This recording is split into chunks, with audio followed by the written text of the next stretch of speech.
If I don't make sense, you don't have the sense I make. Someone who considers himself a master teacher didn't understand what the earth means or what I mean when I explained it. They said my explanation made no sense. Well, first thing, no one can give you that master teacher title. It is something you realize you are by yourself. Even if I have a student I'm teaching, I won't tell them you are now a master teacher. I may say I believe you're ready, but nevertheless, master teacher is a feeling, a sense of something great. No one can make you feel that. No one can make you that. They only can make you gain the confidence to be able to tell them and others, I am now master teacher such and such. Okay, but moving on. Next, there will never, can never, and has never been a time when I said something that made no sense.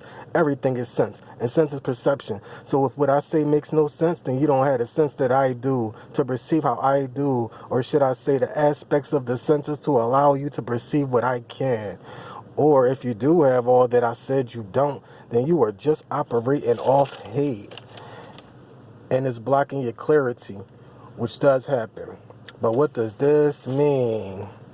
There is no such thing as making sense and not making sense. There is only what you can relate to in that moment, and what you can relate to during that moment. And that moment means it's not set in stone. This allows growth, which could be going forward, but growth can also be going backwards. This happens when everything you thought was right or true, and what you built your whole foundation of thoughts around becomes exposed, and then everything you thought was a lie or incorrect that you stayed far away from but had already knew about, because of course there is nothing new under the sun, becomes revealed as really real. Then you become to grow backwards, which isn't always a bad thing.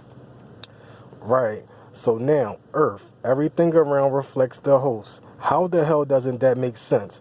Everything. The all, which is the one, around, in your area, or on your frequency.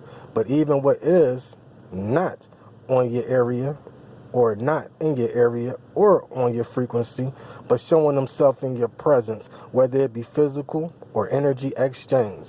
I must also say, even though I say not on your frequency, they are actually on your frequency, but are not.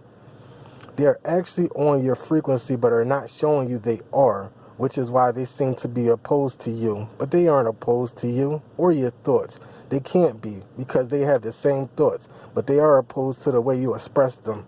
Reflex. When a person looks at themselves, they see what their environment has built them to be, but their subconscious doesn't recognize that person in the mirror. It sees a person playing dress up, a person playing life, aka not really living. We are too clean, too domesticated, and too far away from our natural instincts. The last two letters are T and H, so the host.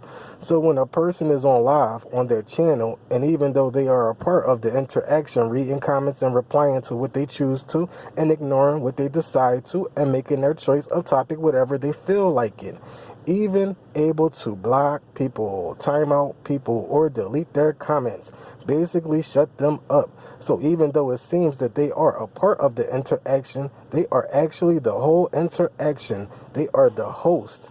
I am the host, and you are the host. MTV, checking in and checking out. Gone.